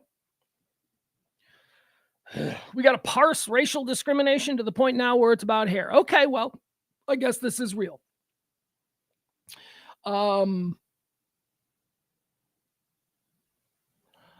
Black, is it wrong for me to say that black people hair is of a different typically consistency than those of white European people's hair and Asian people's hair? It's not racist. You can't say black people's hair is different, but it is. Again, it's different.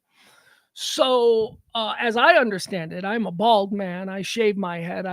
When I did have hair, it wasn't much to write home about. So I've never been a big hair guy. But I do know that hairstyles that are popular among people with hair of a certain consistency uh, have been around forever. Forever. I went to school with a girl, Dee Dee. Dee Dee had Mickey Mouse ears. She had every day in school. She had Mickey Mouse ears, and you know what I mean by that? She was a little black girl, and she had taken her afro and she had turned it into two big little Mickey Mouse ears, and it was awesome. And everybody loved Dee Dee. Dee Dee had Mickey Mouse ears. But that was something that at a very early age I looked at and I went, oh, I wish I could do Mickey Mouse ears or something. You know what I mean? Devil horns. I could only do that in the shower when I'm shampooing. But, so there is a difference. This is a long way for me to say that there is a difference between white people hair and black people hair. And I guess it's not racist because there is actually a law that protects hair choices that people black people. I don't know. Does the crown? I guess the crown would apply to anybody, right? But specifically, we're talking about the differences in hair consistency. A black teenager in Texas who has been repeatedly suspended is going to have his day in court. Daryl George, Daryl George has been in school. Daryl George has been in school suspension for months after, and isn't this the craziest irony of it all? He goes to Barbers Hill High School. That's right. The kid that is taking the hair issue all the way. He attends Barbers Hill High School. Daryl George, 18, has been in school suspension for months after Barbers Hill High School said his hair violates policy. And you got to know, they take hair policy quite seriously at Barbers Hill. Let's see. His family sued, saying the school's regulations go against Texas' newly established Crown Act. Allie Booker, she's George's attorney. Allie Booker says the case ties into a larger movement regarding discrimination of minority groups as a whole. The case is based on a section in the school's handbook that contains a rule stating male students. So first of all, that we have these rules in high school still seems very 1950s. So here are the rules in the student handbook at Barbers Hill. You can't have hair. Stating that males cannot have their hair past their eyebrows or their earlobes. Now, George, in this case, with his dreadlocks, he doesn't violate either of those rules because his dreadlocks are piled on top of his head. He's doing that thing, where it's like piled up. Black dudes get to do all kinds of cool things with their hair. Black girls get to do all kinds of cool things with their hair. You know who doesn't? They make up for it with coloring. I was going to say Asians. Asians don't get to do a whole lot with their hair. It's pretty straight, You don't really see, but they can color it weird. Like an Asian dude who goes platinum blonde, that's like, yeah, I see what you're doing. And then, so I don't know. I've always thought, I just basically, all right, we're going to stop talking about Asian hair. We are talking about the differences in hair. And of course, I'm an expert because I have none. I have no hair. I'm bald. All right, let's get on with it. Let's see. They're saying that this isn't about his African heritage, that this is about the length of the hairstyle and that the length is inappropriate. But when you ask the question, why is the length inappropriate? Their answer is because and let's be clear, it's inappropriate. Okay, so when you ask them why is it inappropriate, they answer with, because it is. It's the old, because I said so. Which is not, as I understand it, a strong legal defense. So this kid's going to be allowed to wear his hair any way he wants because technically it doesn't even violate the state rules in the school's hair conduct policy code book, whatever. I'm trying to remember, I went to such a stupid suburban high school. Like, it was just, there's nothing special. There's just nothing special. Just so generic. I'm trying to think, did we have any hair-related issues in the 80s? We had Bill Manning. Bill Manning was a trouble. He was a problem. Bill Manning was the lone punk rocker in Orland Park, Tinley Park back in 1985. He had a mohawk. He had a big mohawk. He had a whoop, he was and you think the era of the mohawk is the 80s, but it's 80s Hell's Kitchen and 80s London. The mohawk wasn't a thing that you saw at Orland Square Mall, but you did when Bill Manning was there. He was weird. He was weird because of a hair choice. We're like, that dude's weird. Honestly, now as an adult, I'm like, that dude's interesting. That dude is not weird. He's actually interesting. But I do think he was kind of a jerk. But also, I think he might be kind of a jerk because everybody was kind of a jerk to him. We didn't have hair problems. We didn't have any black kids. We had no black kids in our school. We had Marcus. Marcus came our senior year. He was the one black guy in our class. I think, there are no black guys. None, not a one. People are always amazed by that. What do you mean you didn't have any black kids in your high school? None. We didn't have any. Anyway, moving on. The kid's going to get his hair day in court, and we'll see. Oh, wait, do we have a picture of him? We should at least maybe show a picture of the kid's hair, right? So that we can see what all this fuss is about. Are you kidding me? They're not going to put a picture of his hair? All right, screw it. Never mind. Anyway, just imagine a kid with dreadlocks piled on top of his head. You know what? Just Google search NBA players. His hair probably looks like half a dozen NBA players. Let's see. The Rust trial starts today. This is the reason that we seem to have lost April from today's happenings. Oh, Adam's got some information on Barbers Hill. Barbers Hill is not even an affluent town. It's nicer than Baytown, which is where I grew up, but it's still people who work at the chemical plant in the area. Yeah, I don't know.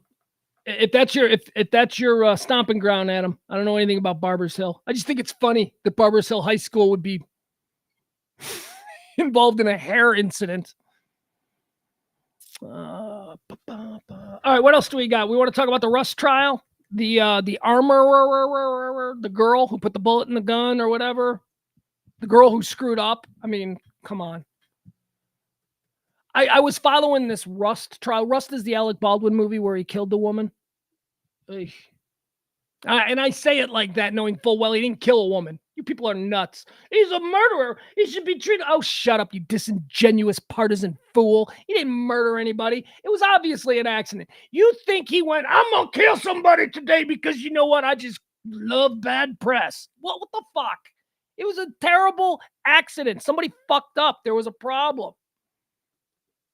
Alec Baldwin's a murderer. No, Alec Baldwin's an asshole, but he's not a murderer. My God, have some intellectual consistency, please. Nobody's ever going to take you serious if you're going around going, Alec Baldwin's a murderer. You're dumb. You're being dumb. It's not a murderer. It's manslaughter at worst. I could see that.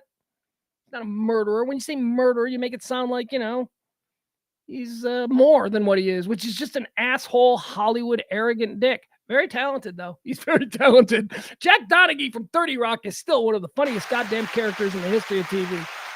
That is a funny character. So the Rust trial is starting today. The armorer, that's the girl. That shit rolls downhill. And, she's low man on the totem pole, so she's going to take the brunt of this. And rightfully so. Because I don't see how this could be anyone other's faux pas other than her. I don't get it. Attorneys make opening statements in the first trial related to the fatal shooting by actor Alec Baldwin during a rehearsal for the film Rust. Before Baldwin's case progresses, the movie's weapons supervisor, Hannah Gutierrez-Reed, is being tried on charges of involuntary manslaughter. Attorneys make opening statements in the first trial related to a fatal shooting by actor Alec Baldwin during a rehearsal. Okay, there you go. That's all we need to know. I feel bad for because, again, common sense tells me that she didn't wake up going, I'm going to put a live bullet in here and kill someone today. I don't believe that for 1 minute. I believe that she may have been hanging out late the night before with a bunch of other people who work on the set. They might have been smoking a little weed, doing some pills, maybe drinking. Maybe sunrise came early the next day for that shoot, and she woke up and wasn't all there, a little hungover, and she made a mistake. A fatal mistake. She a murderer? No, she's not a murderer. She bad at her job? Yeah. Does she maybe have a drinking problem? Maybe something like that too. I don't know. But that all starts today. Okay, so Here's an interesting story, and I don't even know why I brought this up, but it was trending yesterday, and there's more about it today. And it is somebody who I really like. And it concerns AI, which is something that I don't understand at all. But does the name Bobbi Althoff mean anything to you guys? And I'm not even sure I'm saying her name right. I just Bobbi Althoff is a podcast. She's on TikTok. She's very popular. I know right now you're going, who? But I'm like, no, she's popular. She was trending like #1 for like 12 hours yesterday. She's very popular. What she does is she does interviews. She's not a little girl. She's a young woman. She's a young woman who sits down and does interviews with mega people, like huge stars. I have no idea how she gets these interviews, but she gets them, whatever. I don't know what her backstory is, but it's about her interview style. She has this incredible interview style. It's so funny. It reminds me kind of Gordon Keith. If you're familiar with Gordon Keith and the way he interviews celebrities, Gordon Keith is so funny. She's like that. She's very dry. Anyway, she was trending yesterday because she's become a victim of AI. She had to go on and talk about it. Apparently, there's a sex tape of her that is going around, and everybody's like, "Hey, did you see Bobbi Althoff naked? Blah blah blah, getting railed." That whole thing. She came out yesterday and she's like, look, she's like, this is AI. This is not me. That is not a sex tape. So I thought that was interesting. Anyway, here's the story. I like her. That's why I'm mentioning this story. And I realized that she's not an A-list Hollywood star, but she is big in certain circles. And more than that, she's got something, right? That's really what my attraction to her is that there she is doing something interesting within the what is this? Oh, is this a whole story on it? No, I just want some examples. I want some hot clips of like her interview style. All right, well, let's see what this is. Hold on. All right, let's see what this is. I don't know, we'll watch this. Why not? We got a little bit of time, right? Let's see this. All right, so I think this is this looks like an MSNBC story on the Bobbi Althoff thing. All right, here we go.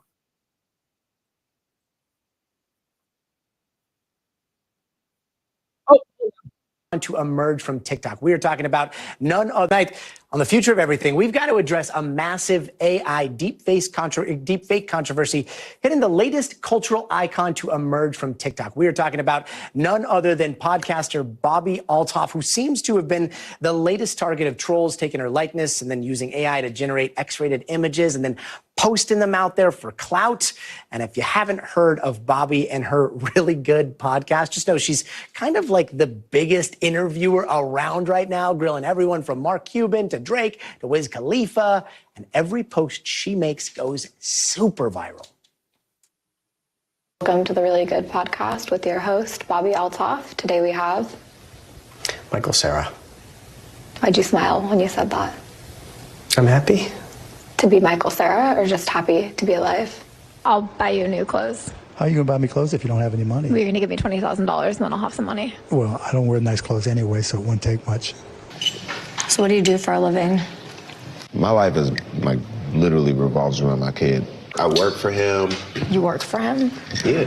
What's his job? No, I'm saying like I go to work so he can. Oh, I thought you meant you like work for him. Like well, that's actually what you said, so of course I thought you meant that. She got him there. She's known for this super dry interview style. She's become this like queen of making famous people cringe. And that same Bobbi deadpan and questioning stumped our own Jenna Bush Hager on the Today Show last summer. Take a look. That's amazing. Do you like your job? I like it a lot. It's so weird that you're not smiling, though, because you were just so friendly like 1 second ago. No, you're not friendly. Well, yesterday, a fake sexually explicit video of Althoff started spreading on X, and despite X's very explicit, non-consensual nudity policy, new posts are still being published. And as you can imagine, here's how Althoff saw it.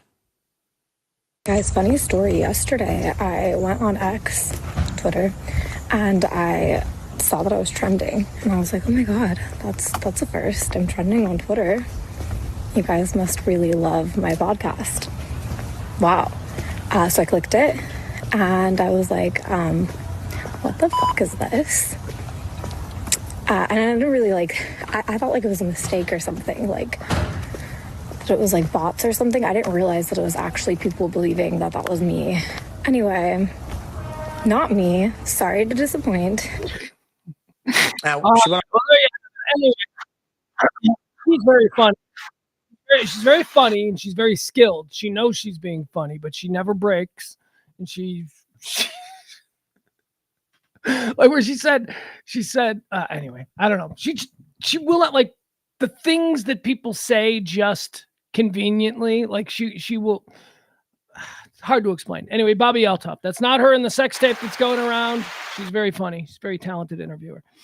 Nigel Lithgow, the executive producer of American Idol, is trending again today. He's being accused of raping one more time. That's right. He's Mr. Rapey over there in the American Idol. He's was accused a couple of months back of trying to rape Paul Abdul. Paul Abdul's like, you tried to rape me. Well, now there's more people saying that Nigel Lithgow, the former executive producer of American Idol. By the way, we know who he is because once American Idol blew up, he decided that he didn't want to be behind the scenes anymore.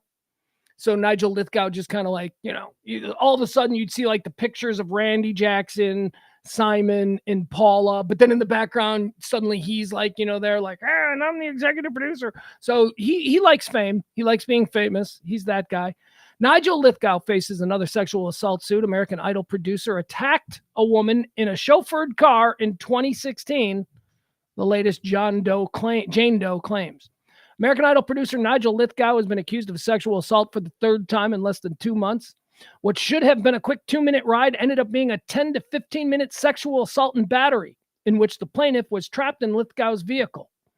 She alleges a battery, gender violence, and emotional distress complaint from against the So You Think You Can Dance judge. Oh, is he a judge on that too? Did he create another show and go, I'm putting myself on TV? Anyway, there you have it. He always struck me as a bit of a dirtbag. I always thought he seemed like a pretentious ass. Nigel Lithgow, big old raper. Let's see. What else does we have here? Here we go. We got a dead one. We got a guy who died. These are the people who died. These are the people who died. This person died today. You don't know who he is, and that's okay. But you remember one thing that he did. Here, I'll show you.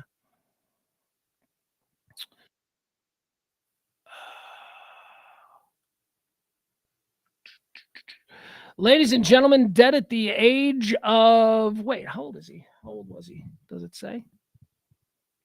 76. Dead at the age of 76. Hollywood actor Paul D'Amato. D'Amato. Do you know who Paul D'Amato is? Yesterday, we told you about the death of Meat. Remember Meat from Porky's and Perry from The Wanderers? We told you about him. Well, here's another one, another guy like that. He didn't really do a whole bunch more, but the one role that we all know him from, we're like, oh, that guy. Ladies and gentlemen, come on. How about a little bit of slap shot action? Huh? Dr. Hook. Dr. Hook. They don't call me Dr. Hook for nothing. How you doing? All right now, no high sticking, no tripping, no slashing. Major surgery. Open heart. I'm waiting for quiet. Yeah, you'll have quiet.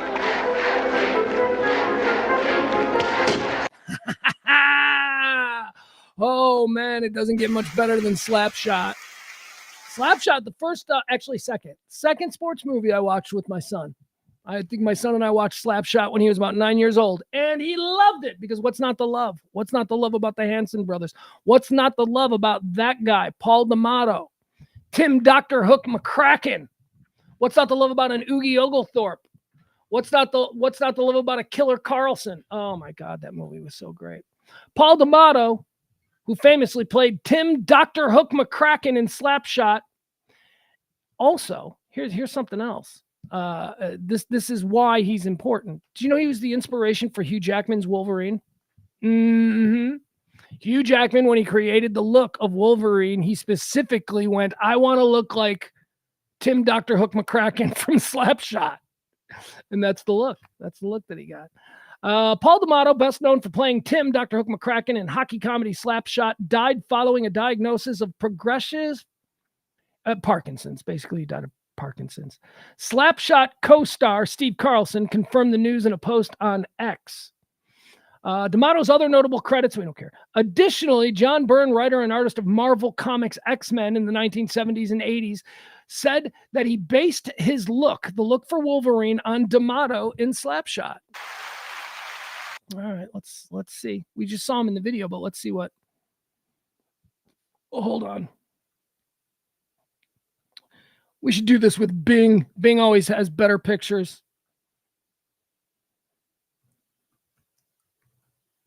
Hold on.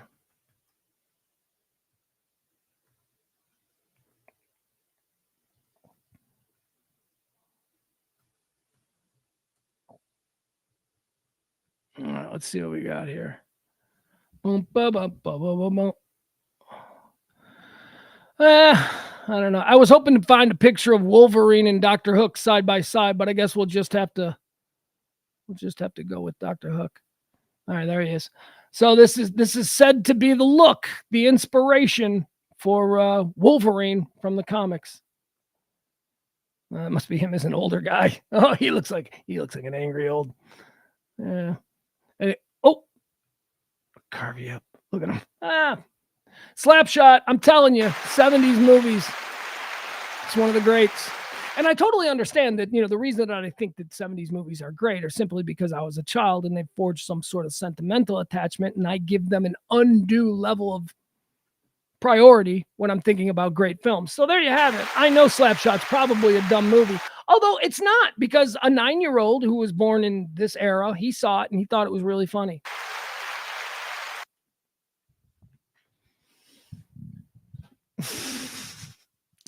So here's something. I don't think I've talked about this before. Me and my son, we have like a borderline. Like if a movie is funny, like we have one movie that we both agree is really funny. So whenever we say that movie was funny, the other one might say, well, where does it stand in comparison to? And I was just reminded of what that movie is that we use. My son and I love Hot Tub Time Machine. Hot Tub Time Machine. I saw a movie, Dad. It was really funny. Funnier than Hot Tub Time Machine? Few are, Dad. No, comes just under Hot Tub Time Machine. That means it's worthy of a watch. I don't know why we love Hot Tub Time Machine. We just do. All right.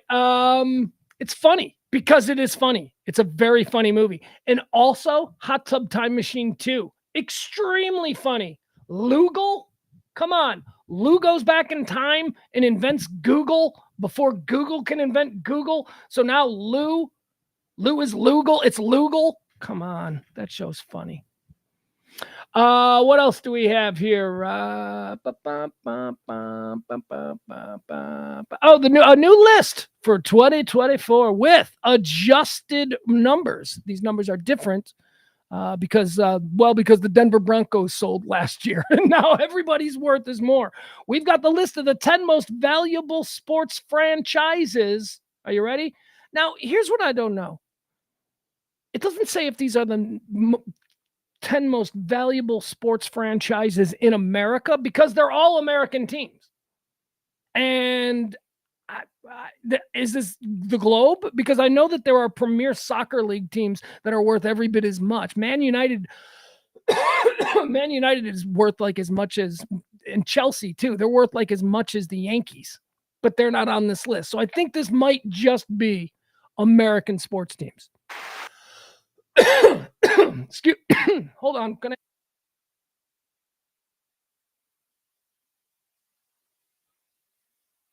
All right, let's try this.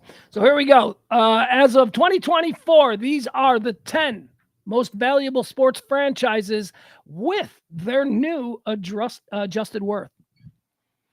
Number 10, the 10 most valuable sports franchise in America is the New York Football Jets. New York Jets are worth $6.1 billion. The Jets, $6.1 billion. Number two, San Francisco 49ers.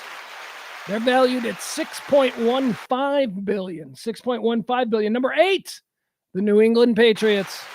That's right. Bob Kraft built a dynasty, and now he's reaping the rewards.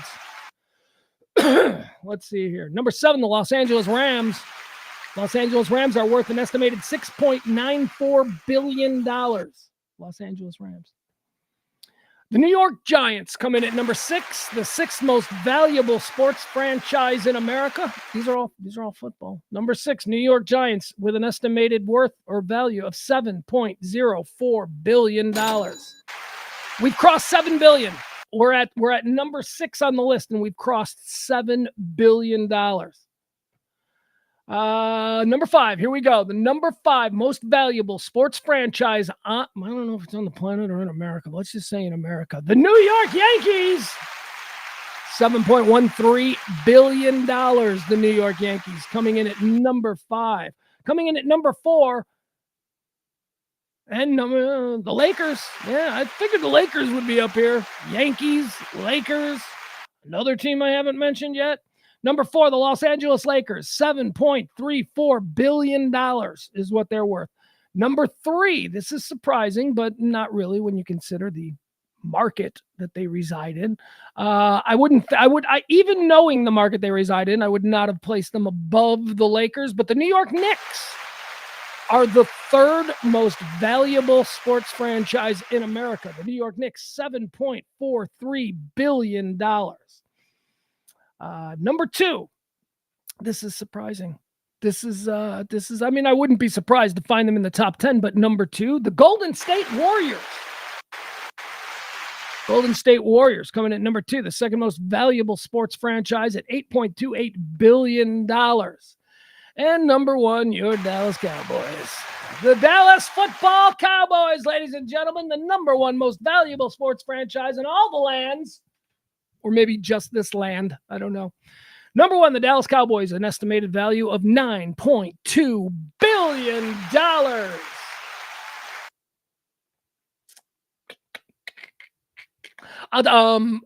These numbers are readjusted every year because when a team sells, they reset the market, where all of a sudden a team that was thought to be worth $3 billion sells for $5 billion, or what did the Denver Broncos sell for? And they sell for $6 billion, and people are like, what? Jesus, the Denver Broncos sold for. Now, that's interesting for me as a Bear fan, because we in Chicago fully believe that the Chicago Bears, the NFL's charter franchise, is going to be going up for sale within the next couple of years, and it will probably reset the market just based on a number of things: legacy of the team, national popularity of the team, the history that it holds within the NFL. I mean, it is one of 2 teams that can walk around going, we're charter franchises. The other is the Cardinals, and who cares about them? But and then there's the media market. The media market that they exist in is an extremely large, still the number 3 media market in America. So there is lucrative dollars there. Could the Chicago Bears sell for $9 million? Yeah, they could. Whatever team goes up next. What did Washington sell for? What did that group come in? I always think of what the people paid for Denver, but I don't know what the price was for the Commanders, excuse me. I don't know. Moving on. Okay. That's about it. You guys, we're out of stuff. I said I wanted to be out of here early. It's 2:00. We're going to get out a little bit early. Kevin Barber says, Google burn Wolverine slap shot. Okay. All right. I'll do that. I will absolutely do that. Burn Wolverine slap shot. What am I looking for? Images? What am I doing? Burns inspiration for Wolverine. Oh, is that the story about how, because I'm seeing pictures of Dr. Hook. Oh, okay, I see. Oh, this is good. All right, so it's more. I'm looking for like a cartoon, like the animated Wolverine, the original Wolverine. I guess this is it. See, this is why I don't like Google Pictures, but that's it over here on the right. So like that's the picture that he drew from. That was when they were in court, I think, or whatever. And there it is. All right. Dr. Hook, Tim McCracken, he's dead. He died of Parkinson's. That's too bad. Frank says, I'd like to see the electric bill for Cowboy Stadium. You know that. Kevin says, I'm a huge John Byrne fan. Wolverine was based on that guy. Cool. Cool. I just assume, I guess you're right. I was just assuming that that the character for Wolverine, I'd forgotten that it was a big cartoon thing. It wasn't Hugh Jackman.